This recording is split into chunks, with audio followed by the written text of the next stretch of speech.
네, 안녕하세요. 오늘은 최근에 손실보전금 이제 지급이 시작됐거든요. 하루 이틀 전부터 지급 시작됐는데, 이런 손실보전금 같은 재난지원금이 지급이 되면 그거에 대한 그 세금 문제에 대해서 궁금해 하시는 분들이 계세요. 그래서 이제 이런 그 지원금들에 대한 세금을 오늘은 알아보려고 하고 있거든요. 일단 먼저 며칠 전부터 신청이 이제 시작된 소상공인 손실보전금인데요. 이미 신청하셔가지고 보전금이 그저께 정도부터 들어오고 있는 것 같은데, 뭐 600만 원을 받으셨다, 뭐 700만 원이다, 뭐 어떤 분은 1000만 원이다, 뭐 이런 얘기들이 계속 이제 들려오고 있고요. 그 세금 문제를 말씀드리기 전에 일단 요거 하나만 먼저 말씀드리면, 지금 화면에 보시는 게 이제 소상공인 손실보전금 사이트예요. 근데 이제 여기를 어떻게 들어가시냐 하면 그 손실보전금 해가지고 검색해가지고 요 사이트를 들어가시거든요. 그래서 요 사이트를 들어가시는데 요게 이제 헷갈려 하시는 게 있어요. 그 뭐냐면 손실보상금이라는 게 있거든요. 그래서 똑같이 지금 여기는 손실보전금 검색하고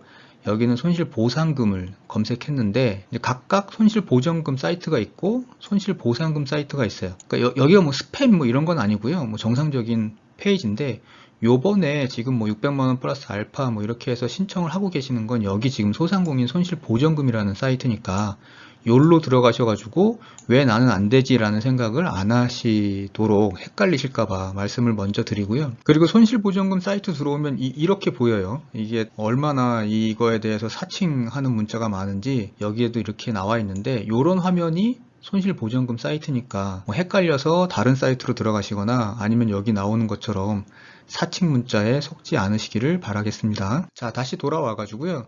이렇게 손실보전금을 신청하고 지원금을 받게 되는데, 그 여러 가지 지원금이 있었잖아요. 그 명칭도 되게 많았고 그리고 대상도 되게 많았는데, 그런 지원금을 받게 되면 세금은 내야 되는지 신고는 해야 되는지 뭐 이런 것들에 대해서 궁금해 하시는 분들이 몇 분 질문을 주셨고요. 그 부분을 한번 알아보도록 하겠습니다. 그동안 이제 코로나 이제는 뭐 거의 끝나가는데 거의 한 2년여 동안에 지원됐던 지원금들의 명칭들이 되게 많아요. 그러니까 여기서 최근에 보시면 소상공인 손실보전금도 있고 손실보상금도 있고, 그 전에 국가재난지원금이 있었고요. 재난지원금이 또 지자체에서 주는 재난지원금이 있었고, 그리고 특고 아니면 프리랜서들이 받는 긴급 고용안정지원금 뭐 이런 게 있었고요.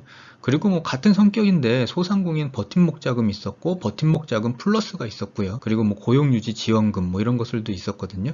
뭐 방역지원금이라는 명칭도 있었고요. 그래서 이렇게 많은 명칭을 사용한 지원금들이 지원됐는데, 이 지원금들 중에 우리가 세금을 내야 되는 것들이 있고 그리고 그렇지 않은 것들이 있거든요. 그래서 전체적으로 한번 살펴보면, 일단 기본적인 건 뭐냐면 전 국민 대상으로 지원되어 있는 재난지원금은 세금과 무관해요. 이거는 뭐 전체 국민이 받았기 때문에 이건 뭐 사업자가 받건 뭐 개인이 받건 뭐 이거는 상관없고요. 그리고 이제 이런 의문을 가질 수 있죠. 항상 지원금 앞에 소상공인이라는 게 말이 붙잖아요. 그러면 이제 소상공인은 사업자니까 사업자가 받은 소득, 그러니까 내가 받은 소득이니까 이거는 매출인가?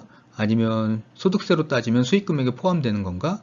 아니면 대가가 없었으니까 증여인가? 혹은 기부금이라고 생각하시는 분도 있고요. 아니면 국가보조금이라는 말인가? 뭐 이런 것들에 대해서 의문이 있는데, 일단 사업자로서 생각했을 때 내 사업자 통장에 돈이 입금되면 생각해 볼 수 있는 게, 평소에 내 사업자 통장에 돈이 입금되면 생각해 볼 수 있는 게 뭐 몇 가지 있죠. 첫 번째는 매출에 따른 부가가치세 또 생각해 볼 수 있고, 그리고 소득이니까 소득세도 생각해 볼 수 있겠죠.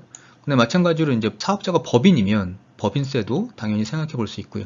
그래서 요 세 가지 항목에 대해서 부가가치세부터 해가지고 법인세까지 한번 살펴보겠는데요. 일단 먼저 부가가치세에서 부가가치세의 과세 대상이냐 아니냐 이런 문제. 그러니까 과세 대상이면 이거 세금계산서도 발행해야 되는데 정부에 대해서는 어떻게 세금계산서를 발행하느냐 뭐 이런 문제도 있고요. 근데 일단 부가가치세법을 보면 첫 번째 이제 과세 대상인데, 부가가치세 과세 대상은 사업자가 행하는 재화 또는 용역의 공급 이렇게 돼 있어요. 근데 뭐 여기서도 이제 결론이 나죠. 우리가 재난지원금이나 이런 지원금들을 받는 건 어떤 재화를 주거나 아니면 내가 용역을 주거나 하고 반대급부를 받는 게 아니거든요. 그냥 받는 거기 때문에 여기서도 지금 재화 또는 용역의 공급이 없었기 때문에 부가가치세 과세 대상이 성립이 안 되겠죠. 그리고 성립이 된다고 하더라도 이 과세표준 조항에 보면 여기에 이런 게 있어요. 재화 또는 용역의 공급과 직접 관련되지 아니하는 국고보증금과 공공보조금은 공급가액에 포함하지 아니한다. 그러니까 결론적으로는 부가가치세 과세 대상이 아니라는 거죠. 전체 다 정부로부터 받는 거는. 자, 그러면 소득세는 어떻게 되냐? 소득세도 전반적으로는 이 그 생계 안정 목적, 그러니까 살아가는데 최소한의 필수적으로 필요한 거를 지원하는 목적이면 소득세 과세 대상이 아니라고 보는 게 맞아요. 그 지원금의 명칭 여하를 불구하고. 그래서 이제 하나하나 보면 우리 보통 이제 재난지원금, 국가재난지원금이나 뭐 이렇게 해서 재난지원금을 받을 때 이건 당연히 아니고요. 전국민 대상이니까.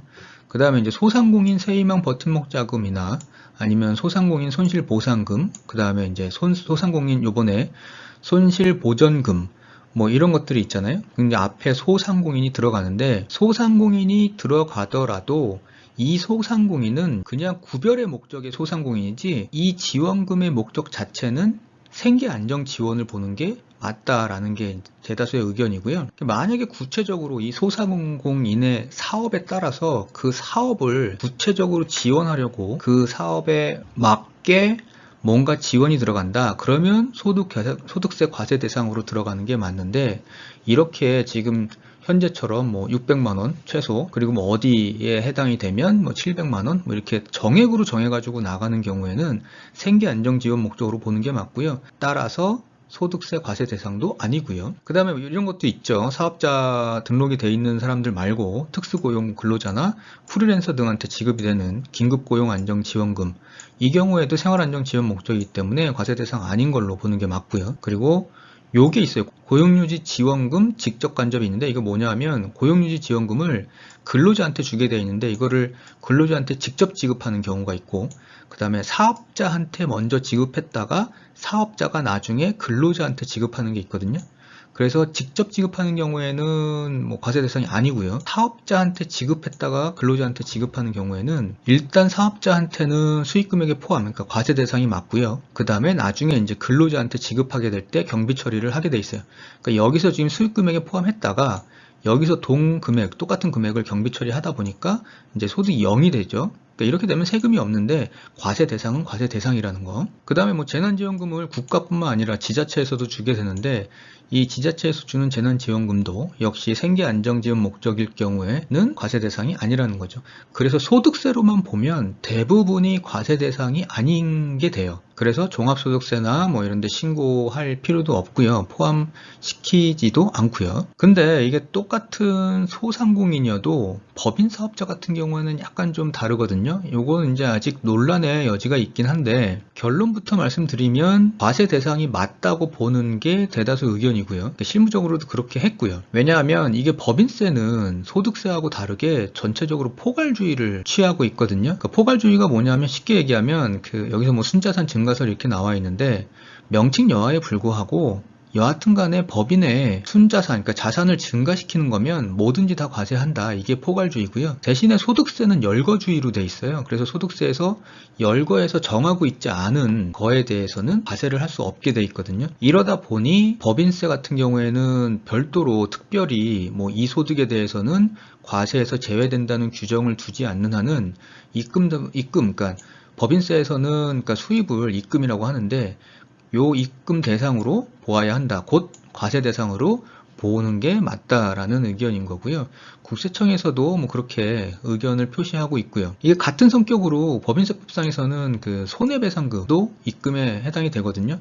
그러니까 요거를 정부가 어떤 코로나 방역 대책을 시행함으로 인해서 소상공인이 본 피해, 그 피해에 대해서 보상해주는 성격으로 지원금을 본다 그러면 요 손해배상금하고 성격이 비슷하죠. 그래서 이제 입금으로 보는 게 맞다. 뭐 이런 의견이고요. 자, 이렇게 해가지고 코로나 관련한 재난지원금들, 그리고 최근에 소상공인 손실보전금이 이슈가 되다 보니까 그런 것들에 대해서 세금 관계가 어떻게 되는지 궁금한 사항들이 있어서 한번 얘기해봤고요. 관련해서 어려우셨던 자영업자분들, 그리고 소상공인분들 모두 다 이번 손실보전금이 도움이 되시기를 바라고요. 그리고 이제 코로나도 지나가면서 다들 사업도 다 잘 되시기를 바라겠습니다. 감사합니다.